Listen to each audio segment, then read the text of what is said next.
Blue dirt কোম্পানীয়ে চলোৱা মানসিক অত্যাচাৰৰ ফলত আত্মহত্যাৰ দৰে চৰম পথ বাছি ললো বুলি সুইসাইড নোট লিখি সন্ধানহীন হৈ আছে এগৰাকী কৰ্মচাৰী।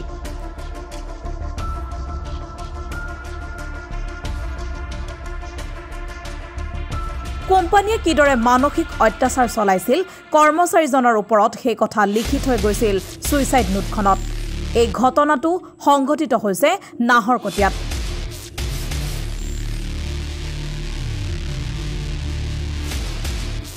কৰ্মচাৰীৰ ওপৰত ব্লু ডাৰ্ট এক্সপ্ৰেছ লিমিটেডৰ মানসিক অত্যাচাৰ। ব্লু ডাৰ্ট অত্যাচাৰ সহিব নোৱাৰি এগৰাকী কৰ্মচাৰীয়ে বাছি ল'লে চৰম পন্থা।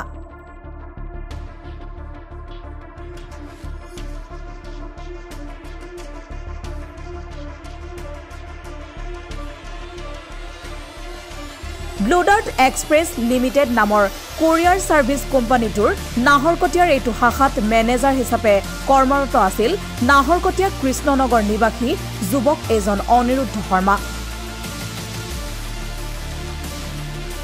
বিগত ৩ বছৰ ধৰি প্ৰতিষ্ঠানটোত কৰ্মৰত আছিল অনিৰুদ্ধ। পিছে যোৱা ২১ ফেব্ৰুৱাৰীৰ দিনা পুৱা মাতৃক দুলীয়াজানৰ বন্ধু এজনৰ ঘৰলৈ যোৱা বুলি কৈ ঘৰৰ পৰা ওলাই গৈছিল।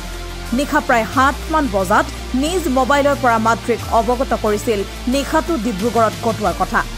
সেই ফোন কলটোৰ পিছতেই পৰিয়ালৰ সৈতে যোগাযোগ নোহোৱা হ'ল অনিৰুদ্ধৰ। পিছদিনা অনিৰুদ্ধৰ কৰ্মস্থলীত সহকৰ্মী এজনে লাভ কৰা অনিৰুদ্ধৰ এখন পত্ৰই চাঞ্চল্যৰ সৃষ্টি কৰে পৰিয়ালটোৰ মাজত। পত্ৰখনত অনিৰুদ্ধই ব্লু ডাৰ্ট কোম্পানীৰ মানসিক অত্যাচাৰ সহিব নোৱাৰি আত্মহত্যাৰ দৰে চৰম সিদ্ধান্ত লোৱা বুলি উল্লেখ কৰে। জানিব পৰা মতে চিচিটিভি আৰু প্ৰয়োজনীয় আচবাব নথকাৰ বাবে প্ৰতিষ্ঠানটোৰ সা সামগ্ৰী হেৰাইছিল। অনিৰুদ্ধই কোম্পানীক বাৰম্বাৰ চিচিটিভি আৰু আচবাব যোগান ধৰিবলৈ কোম্পানীক হেঁচা দি আহিছিল। কিন্তু ব্লু ডাৰ্টে সমস্ত দুখ জাপি দিছিল মেনেজাৰ হিচাপে কৰ্মৰত অনিৰুদ্ধৰ ওপৰত, যাৰ বাবে ইতিমধ্যে ৯০,০০০ টকা পৰিশোধ কৰিবলগীয়া হৈছিল অনিৰুদ্ধই।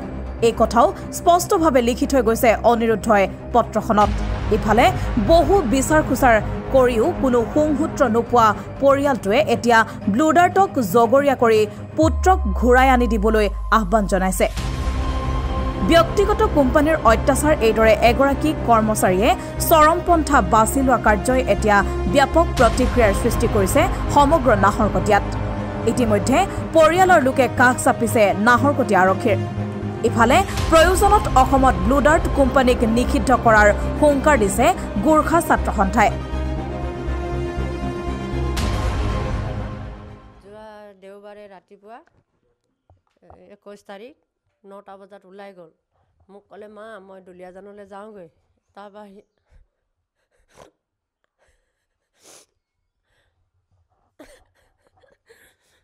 দুলীয়াজানলৈ যাওঁগৈ বুলি ক'লে। তাৰপৰা কৈছে কাৰ তাত যাবি বুলি সুধিলোঁ।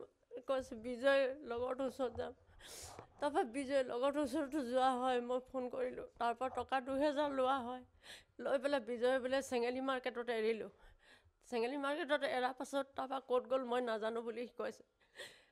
ব্লু ডাৰ্ট কোম্পানীৰ ওপৰত লেটাৰ এটা লিখি থৈ গৈছে। খালি মই পিছদিনাখন সোমবাৰ দিনা পুৱা 10টা 10:30 বজাত মই লেটাৰটো কোম্পানী অফিচৰ ল'ৰাই মোক জনালে যে এনেকুৱা লেটাৰ এটা অফিচত থৈ গৈছে অনিৰুদ্ধ শৰ্মাই। তাৰপাছত মই দৌৰি গ'লোঁ, লেটাৰটো চালোঁ। চাই পেলাই মই কি কৰোঁ কি নকৰোঁ কান্দি আছোঁ আৰু। তাৰ ফোনটো লগাই আছোঁ, ফোনটো চুইচ অফ আজিলৈকে চুইচ অফ আছে। তেওঁলোকে মোৰ ল'ৰাটো অফিচত আহি পেলাই কি অত্যাচাৰ কৰিলে, ৰাইটিঙত কিবা এটা লিখালে বোলে, তাত বোলে ৰেভিনিউ টিকেট লগাই পেলাই ইয়াত ছিগনেচাৰ মৰালে আৰু কাৰোবাক উইটনেছ চাইন ল'লে বোলে ১,৫২,০০০ টকা বুলি কৈছে। এতিয়া মই জানিবলৈ পাইছোঁ সি মোক এদিনো নক'লে যে অফিচৰ বিষয়লৈ যে এনেকুৱা কথা বুলি। নিজে নিজে ভুগি আছে। ৰাতি কেতিয়াবা শুই থাকে, উঠাওঁ মই পইচা ভৰিব নোৱাৰোঁ বুলি জাঙুৰ খাই উঠে।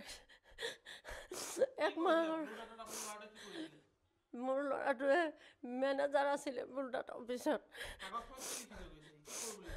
সি কৈছে ব্লু ডাৰ্ট অফিচে মোক ইমান মেণ্টেলি টৰ্চাৰ কৰিছে, ৰাইটিঙত আৰু ইমান মই 90,000 টকা ভৰিলোৱে আৰু মই নকৰা ভুল আৰু মই ভৰি সুত কৰিব নোৱাৰোঁ বুলি পেলাই মই ছুইচাইড কৰিবলৈ গৈ আছোঁ বুলি লিখা আছে। নাই পোৱা। আমাৰ নিজৰবোৰ লগৰবোৰ আনকি চেন্নাই তামিলনাডুত আছে লগৰবোৰ, সেইকেইটা আগতো ফোন কৰিছোঁ, কোনো এটা এতিয়ালৈকে নাই পোৱা বুলি কৈছে। মোৰ ল'ৰাটো য'তে আছে বুলুডতে আনি দিব লাগিব খালি ঘৰলৈ। যোৱা দেওবাৰ আপোনাৰ সোমবাৰ ৰাতিপুৱাৰ পৰা দাদা ঘৰৰ পৰা নিৰুদ্দেশ হৈ আছিল আৰু মায়ে ফোন কৰাত দাদাই কৈছিলে যে মই ডিব্ৰুগড়ত আছোঁ, কাইলৈ ঘৰলৈ যাম। তো তাৰপিছত তেখেতৰ কোনো সাংসূত্ৰ নাই, তেখেতৰ ফোনো ছুইচ অফ। সোমবাৰ দিনাখন আমি এটা পত্ৰ পালোঁ অফিচত, ব্লুডাৰ্ট অফিচত, লেপটপটোৰ ওপৰত। আমাক তেখেতৰ কৰ্মচাৰীয়ে আমাক দিয়ে পত্ৰখন যে এনেকৈ ব্লুডাৰ্ট কুৰিয়াৰে তেখেতক মানসিকভাৱে কিমান অত্যাচাৰ কৰিছে আৰু তেখেতে বিচৰা সামগ্ৰীসমূহ যেনেকৈ CCTV কেমেৰা, আপোনাৰ এটা আলমাৰি য'ত টকা ৰাখিব পৰা যায়, আজি 2 বছৰ দিনৰ পৰা তেখেতে বিচাৰি আছিল, কিন্তু তেখেতক কোনো ধৰণৰ সুবিধা প্ৰদান কৰা নাছিল। আৰু গোটেই জনামতে সেইদিনাখন আপোনাৰ 11 তাৰিখে 3জন ব্যক্তি আহি ব্লুডাৰৰ ৰিপ্ৰেজেণ্টেটিভ তেখেতে আহি পিনে দাদাক এখন কাগজত ৰেভিনিউ ষ্টাম্প লগাই চহী কৰাই লৈ যায়।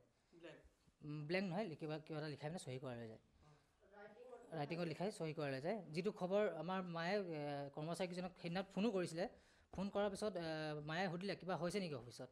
তেখেতে কৈছে যে একো হোৱা নাই বাইদেউ, আপোনাক জাষ্ট অকল ফোন কৰিলোঁ এটা ইনফৰ্মেশ্যন ল'বলৈ। আগৰ 90,000 টকাটোৰ বিষয়ে সুধি পিনে ফোন কৰিলে। 90,000 টকা কিহৰ?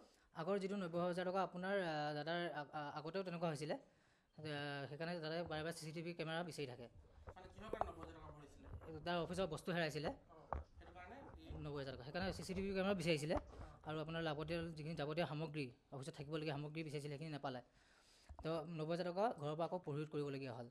আকৌ ঠিক তেনেকৈ আজি 6-7 মাহমান যোৱাৰ পিছত আকৌ ঠিক তেনেকুৱা এটা পৰিঘটনাৰ সন্মুখীন হ'ল দাদা। আৰু যিহেতু সি মানসিকভাৱে বহুত ভাগি পৰিল আৰু এখন পত্ৰ লিখি পিনে ব্লুডাৰৰ ওপৰত এখন গোচৰ এই পত্ৰ এখন লিখি থৈ গৈছে। ছুচাইড নোট হয়। তাত লিখিছে যে ব্লুডাৰে আজি ইমান দিনৰ পৰা মই CCTV কেমেৰা আপোনাৰ বিচাৰিলোঁ, তাৰ ভিতৰত নিদিলে আৰু যিখিনি মানে অফিচত ভুল ত্ৰুটি থাকে সেইখিনি মোৰ ওপৰতে জাপি দিয়ে। অফিচত কাম কৰে 3-4জন মানে কাম কৰে, কিন্তু তাৰ ওপৰতে গোটেইখিনি জাপি দিয়ে। তাৰ কাৰণে ব্লুডাৰৰ ওপৰত আৰক্ষী প্ৰশাসনে যাতে কঠোৰ ব্যৱস্থা লয় তাকে মই কামনা কৰোঁ। যাতে যিহেতু ভৱিষ্যতে আজি মোৰ দাদাৰ লগত হ'ল, ভৱিষ্যতে যাতে এনেকুৱা আৰু বেলেগ এজনৰ লগত হ'ব। পৰিয়ালৰ লোকৰ পৰা জনা অনুসৰি 3টা বছৰ ধৰি ব্লুডাৰ্ট নামৰ কুৰিয়াৰ ছাৰ্ভিচ লজিষ্টিক ছাৰ্ভিচ এটাত তেওঁ মেনেজাৰ হিচাপে কৰ্মৰত আছিল।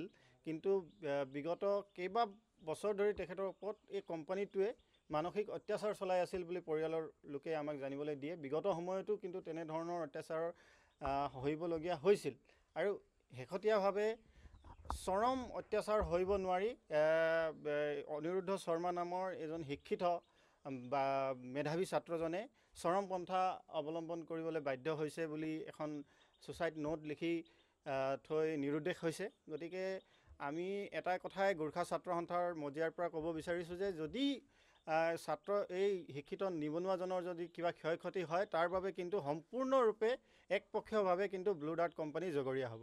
নিশ্চিতভাৱে ব্লুডাৰ্টৰ ওপৰত আমি ব্যৱস্থা ল'ম। ব্লুডাৰ্টৰ অনিৰ্দিষ্ট কালৰ বাবে ব্লুডাৰ্ট অসমতেই আমি যিহেতু সদৌ অসম গোৰ্খা ছাত্ৰ সন্থা অসমব্যাপী আছে, আমি অসমব্যাপী এই ব্লুডাৰ্টৰ অনিৰ্দিষ্ট কাললৈ আমি বন্ধ কৰাৰ ধৰণৰ তলা বন্ধৰ দৰে আমি কাৰ্যসূচী ল'বলৈও আমি বাধ্য হ'ম। আমি দেখিবলৈ পাওঁ যে এটা বহিৰাগত কোম্পানী শিক্ষিত নিবনুৱাসকলৰ কৰ্মসংস্থাপন দিয়ে, সেইটো কথা ভাল, কিন্তু এনেধৰণৰ অত্যাচাৰ তেওঁলোকক প্ৰদান কৰে, মানসিক অত্যাচাৰ, সেই অত্যাচাৰ সহিব নোৱাৰি। আজি এইটো এটাই উদাহৰণ নহয়, বিগত সময়ত আমি বহুত এনে উদাহৰণ দেখিছোঁ যে এনেকুৱা কোম্পানী বহিৰাগত কোম্পানীৰ দিল্লীত বহি বা কলকাতাত বহি তেখেতসকলে ইয়াৰ ল'ৰা ছোৱালীসকলক যেনেধৰণৰ মানসিক অত্যাচাৰ দিয়ে সেই মানসিক অত্যাচাৰ সহিব নোৱাৰি এনেকুৱা ধৰণৰ কাৰ্য কৰা আমি বিগত সময়তো দেখিছোঁ। গতিকে এইবাৰ শেষবাৰৰ বাবে আমি এই কোম্পানীসমূহক আমি কিন্তু সকীয়াই দিছোঁ যে এনেধৰণৰ পন্থাৰ পৰা তেখেতসকলে বিৰত থাকক।